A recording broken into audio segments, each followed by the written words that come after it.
He was known for his 100 megaton biceps and incredible toughness.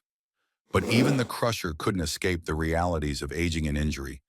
This is a look at the man behind the muscle and the challenges he faced outside the wrestling world.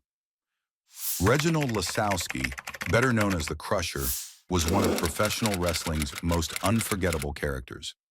A hero to the working class and a star in the American Wrestling Association, he embodied the tough-as-nails, beer-drinking personality that fans loved. Known as the wrestler who made Milwaukee famous, he was a total powerhouse in the Midwest. He often teamed up with Dick the Bruiser, and together they created some of the most unforgettable moments in wrestling history. But even legends like the Crusher have a few cracks in their legacy. The Crusher was famous for his no-nonsense, hard-hitting approach in the ring. His outlaw style was raw, gritty, and often pushed the boundaries between performance and reality. He wasn't afraid to get physical, sometimes too physical. Opponents would leave the ring nursing real injuries after facing him, sparking debates about whether his aggressive style was crossing the line. But I don't think this is a controversy. I mean, if you can't have authentic fights, what's even the point of being a wrestler? One of the Crusher's most memorable and controversial rivalries was with fellow wrestler Jerry Blackwell. This feud wasn't just about flashy promos and dramatic matches, it became personal. The tension reached its boiling point in 1981 when Blackwell botched a move during a match, leaving the Crusher with a severely injured arm. What started as an unfortunate accident turned into a bitter war of words. Accusations started flying, with both men blaming each other for the incident. Fans were divided, and there was one question floating in the air. Was Blackwell reckless, or was the Crusher's reputation for toughness to blame? Speaking of a broken arm, the more tragic side of his life was the injuries he faced. In his later years, Lasowski went through a lot. Multiple surgeries on his hips and knees really took a toll on his body, and he also had heart bypass surgery. But the toughest thing he faced came in 2005 when he had a non-cancerous tumor removed from his brainstem.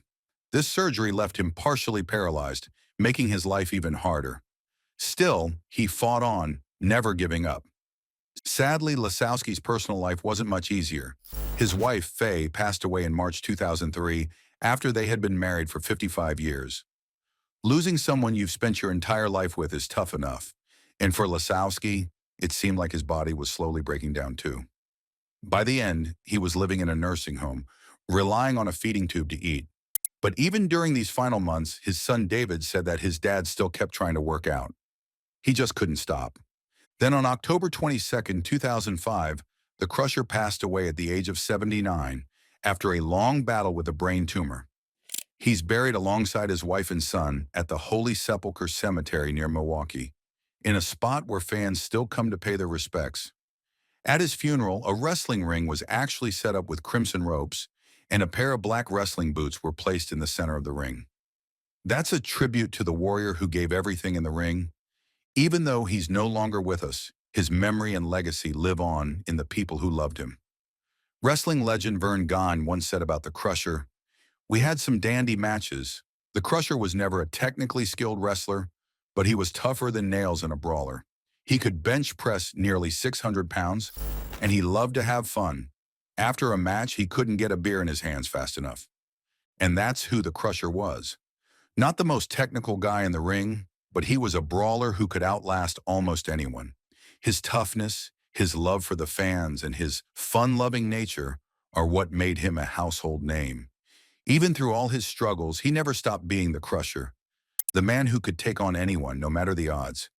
He might be gone, but his legend will always live on in wrestling history. The memories of his wild matches, his giant heart, and his love for the fans will never fade. Reggie the Crusher. Lasowski was truly one of a kind. If you're still here, you are a real fan. Please make sure to like and subscribe. Thanks. Now let's learn a thing or two about his iconic career. The Crusher was born on July 11, 1926 in South Milwaukee, Wisconsin. Growing up in a Polish family, Reggie was more into football than wrestling at first.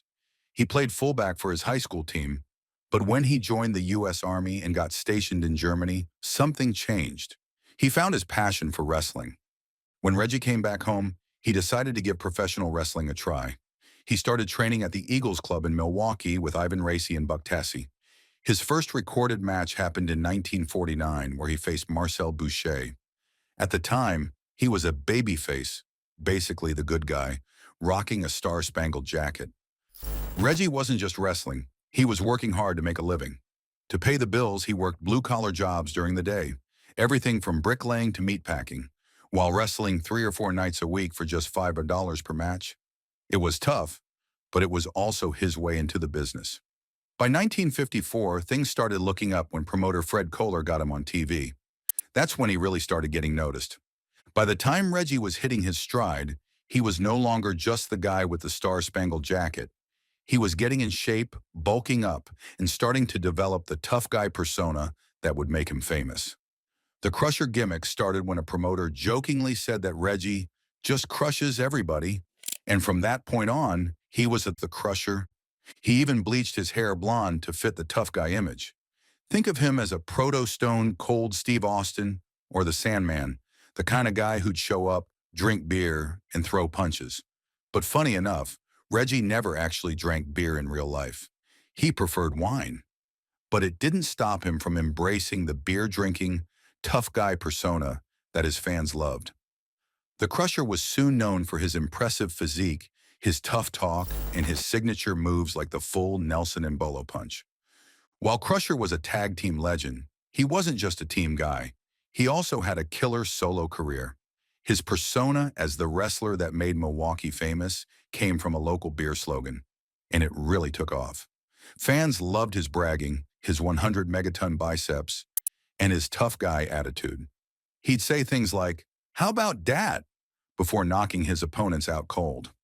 One of his biggest moments came in 1963 when he won the AWA World Heavyweight Championship by defeating Vern Gagne. Crusher was on top of the world.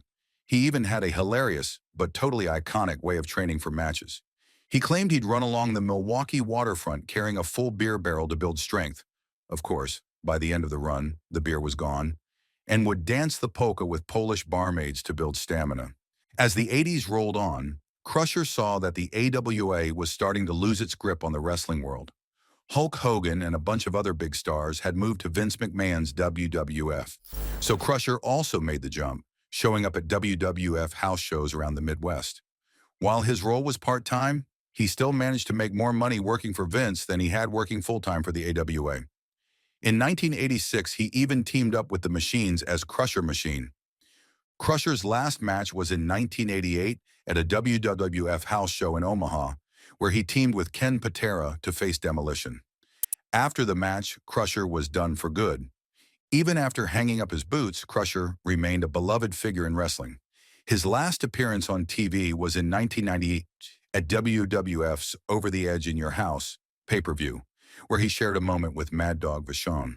Although the wrestling world had changed, Crusher's impact was still felt. He was tough, funny, and larger than life. Reggie, the Crusher. Lisowski may have retired, but his legacy is one of the most iconic in wrestling history. From his tough guy persona to his championship victories and unforgettable promos, the Crusher will always be remembered as a true legend in the world of professional wrestling. If you enjoyed learning about the Crusher's incredible journey from the blue-collar worker to wrestling legend, make sure to hit that like button and subscribe to the channel for more stories of the toughest, most unforgettable characters in wrestling history. And don't forget to leave a comment below. Who's your favorite classic wrestler? I'd love to hear your thoughts. Thanks for watching, and stay tuned for more.